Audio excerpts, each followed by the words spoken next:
Il y a une question qui a fait couler beaucoup d'encre ces dernières années, c'est la question du droit à l'oubli sur Internet. Même s'il s'agit avant tout d'un débat sur la manière dont nos informations personnelles sont utilisées, il fait écho à un problème technique qu'on peut poser de la manière suivante. Les ordinateurs n'oublient pas. Ce que j'entends par là, c'est qu'il est beaucoup plus simple d'écrire une donnée que de l'effacer. Il va toujours rester des traces, des bribes d'informations. Et plus les systèmes croissent en taille, plus ces traces deviennent difficiles à effacer.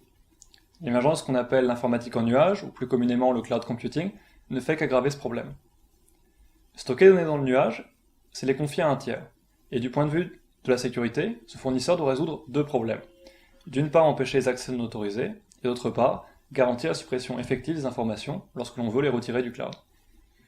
Ce sont des problématiques importantes pour certaines industries, comme la banque ou la santé, qui ont traité des données personnelles sensibles. La loi leur impose en effet le plus souvent des limites strictes sur l'accès aux données et des durées maximales de conservation.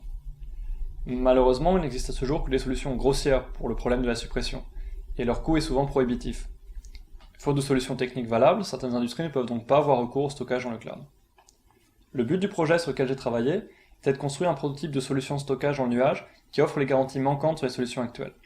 Le groupe système de stockage dans lequel je travaillais se concentrait sur les questions de sécurité que j'ai évoquées, et les tâches qui m'étaient confiées avaient trait à la sécurité en bout de chaîne, pour ainsi dire. D'une part, la sécurité donnée au repos dans le centre de données, où mon travail consistait à intégrer deux composants existants pour fournir un système de cryptage, et d'autre part la question de leur suppression, pour laquelle nous avons développé quelque chose d'entièrement nouveau. Sur la suppression sécurisée, comme nous l'appelions, j'ai participé à la fois au travail de recherche et au travail de développement. L'aboutissement de ces travaux, c'est la soumission de deux brevets auxquels je suis associé, et une implémentation de notre technique de suppression dans le noyau Linux. Sur le plan humain, ce que j'ai beaucoup apprécié durant mes 6 mois de stage, c'est la confiance qu'on m'a accordée chez IBM Research.